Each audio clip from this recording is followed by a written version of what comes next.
The political big three. These are three of the top stories that everyone is talking about. So let's get right to it. 15 days till America votes in the crucial midterm elections. And a new poll says that President Trump's approval rating is better than Barack Obama's was in 2010. So what does that mean for the vote? And is the humiliation of Ted Cruz complete? He's now relying on his former political foe, Donald Trump, to come to his aid in his bitter re-election battle with Beto O'Rourke.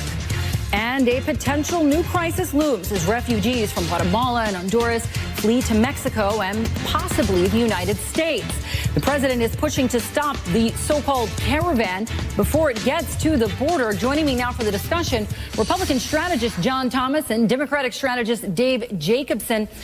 John, I want to start with you here, and let's talk about the president's approval numbers at this point. This has to make, with all the talk of the blue wave, does this make Republicans feel a little bit better here, especially since the president has put himself on the ballot at this point? Well, it's certainly, I don't know if it makes us feel better because history is stacked against any party that's in power.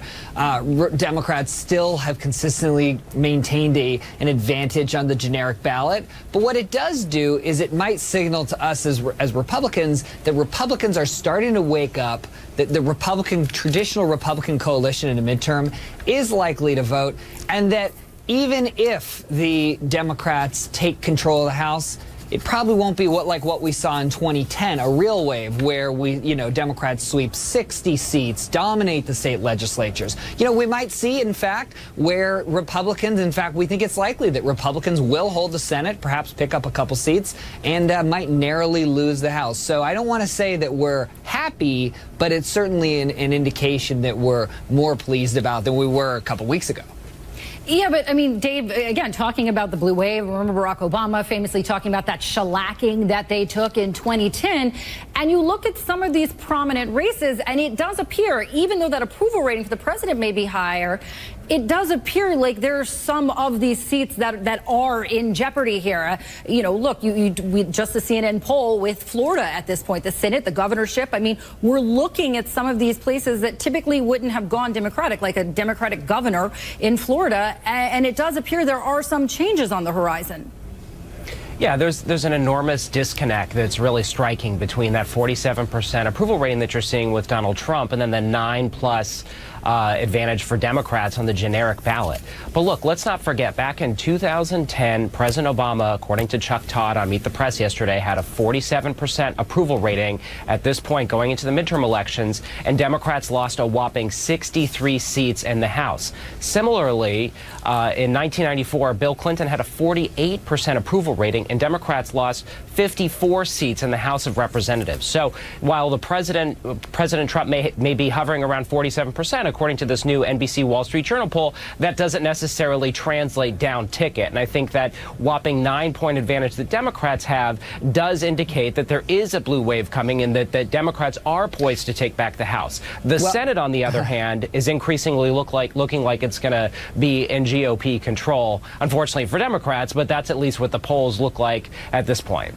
So let's talk. Can I talk real quick about a Senate race, though, in that? Sure. Because we're moving to talking about the popularity of the president and trying to use his help there, at least maybe. The Texas Senate race. There has been so much made over Ted Cruz versus Beto O'Rourke. They had that debate last night they had the debate before. What exactly Beto O'Rourke is not as close to Ted Cruz. Now, for a Democrat in Texas, it is, but it's not as close to Ted Cruz as it is appearing right now. Is this just a feeling people are going off of, that he may be able to upset him? Or is this because it's Texas and a Democrat shouldn't be that close? I mean, I think this is just the media having a love affair with the idea of Texas potentially turning blue. It's not going to happen. I mean, every public poll, even public pollings is not favorable traditionally to Republicans, have shown Ted Cruz with a healthy, beyond the margin of error advantage. Is it going to be a little bit closer than it should be because Beto has so much money? Yeah. But the fact that Trump's coming to town, he's going to keep the base revved up. But I think the larger point beyond just the fact that Ted Cruz is going to remain a senator from Texas is in a post-Kavanaugh confirmation environment, and this isn't just a Texas thing, this is a nationwide thing, Republicans are now lit on fire.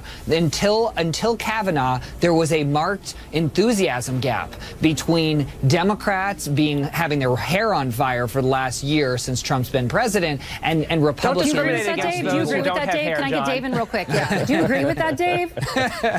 Dave, do you agree with that? I mean, look, the fact that Texas is in play is extraordinary, and the fact that Ted Cruz, who, by the way, was branded as Lion Ted during the 2016 presidential campaign against Donald Trump, by the way, who criticized his citizenship because he was born to a U.S. citizen but in Canada, or someone who criticized his father, claiming that he had something to do with the JFK assassination. I mean, this reeks of desperation. The fact that Ted Cruz is begging for Donald Trump on his knees to come down and save him in a deep red state like Texas, I think is really telling in terms of the broader political environment that we're dealing with this cycle. All right, John Thomas, Dave Jacobson, that's all the time we have right now. Appreciate both of you being with us. Thank you.